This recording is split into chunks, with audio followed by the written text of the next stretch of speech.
Hello guys, welcome back to my video. Another day, another video ta karon guys. So magkuha ko diri og mantika ug ako ang ibutang sa pan. Okay, init naman siya, ibutang na to ang baboy. Ato ni siyang pakupsan guys. Ug magluto di ko karon og pansit bihon. Mao kani among sudan para sa among panihapon. So diri ako siya da ang gikupsan. Ganahan ko kanang kupos jud siya kay nga magawas siya diyang mga mantika. Pag okay na butangan nato og bawang and then isunod nato ang sibuyas. Isote lang nato na siya guys, hantod na ma-brown ang ato ang mga lamas.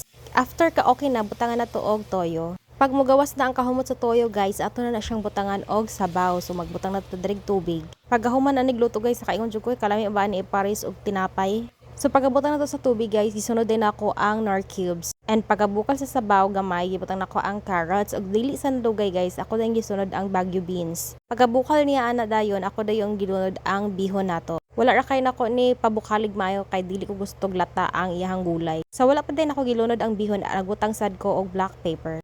Kami lang ba ang ganahan og bihon nga daghan kay black pepper? Ingon ani ang pamaagi sa pagluto sa bihon sa muang balay. So maiiyat ta nga recipe og unsaon kini pagluto. So pag okay na tong bihon guys, ilunod nako ning pancit canton. Gina-okay ra ko na siya guys. So nasayo pa ko diri kay daghan jud ako og sabaw. Pero okay lang na siya guys. Mawala na ron ang sabaw. And then after nako sa pag okay guys, ako day yung gisunod ang repolyo. So kini jud mo last nako nga ilunod. Kay dali ra sa di siya kaayo maluto. So after ana okay na sad na nimo. Favorite kani sa mga bata ang pansit bihon guys, labi na si Ethan kusog jud siya makaon ani. Gamay rin na kayog subak akong gibutang guys kay naglaban amo ang gibutang gulay. Nalimot og butang sa oyster sauce kay gato ko wala na mi oyster sauce. So ay mo katingala guys nganong naulahi siya pagbutang. After ani guys, nagbutang di ko og mantika bago nako haonon. And mao na ni ang amo ang pansit bihon. Mao ra kini karon among sudan sa panihapon guys. Lami na siya kaayo guys bisag di pa ka mag-rice. So karon atong tilawan kung unsa kalami ang pansit bihon. Favorite kay namo nila lanon guys nga bisan pag wala kay rice, lami na siya kaayo sa tanan. Tipid pa jud ka sa imuhang budget ani kay daghan na kayo ang isa ka bihon unya utan og pansit canton. Wow, solve.